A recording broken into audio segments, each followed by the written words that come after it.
بسم الله الرحمن الرحيم إذا جاءك المنافقون قالوا نشهد إنك لرسول الله والله يعلم إنك لرسوله والله يشهد إن المنافقين لكاذبون اتخذوا أيمانهم جنة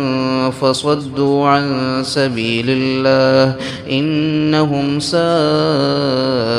ما كانوا يعملون ذلك بأنهم آمنوا ثم كفروا فطبع على قلوبهم فهم لا يفقهون وإذا رأيتهم تعجبك أجسامهم وإن يقولوا تسمع لقولهم كأنهم خشب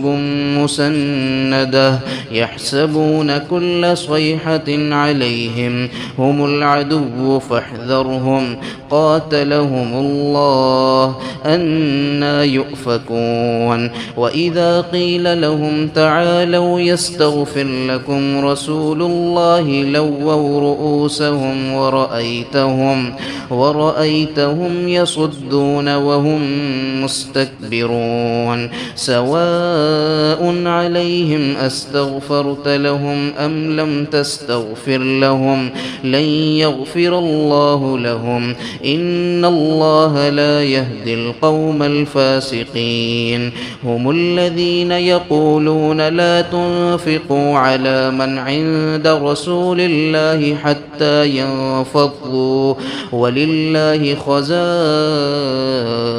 السماوات والأرض ولكن المنافقين لا يفقهون يقولون لئن رجعنا إلى المدينة ليخرجن الأعز منها الأذل ولله العزة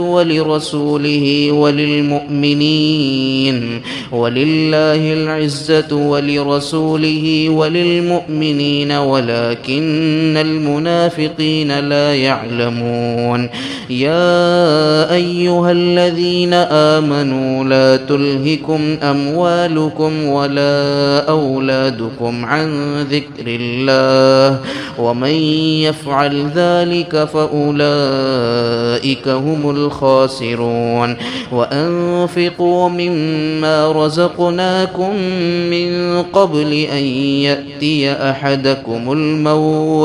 أن يأتي أحدكم الموت فيقول رب لولا أخرتني إلى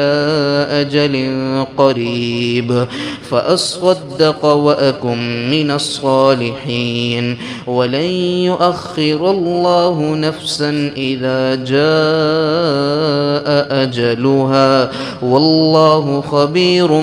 بما تعملون.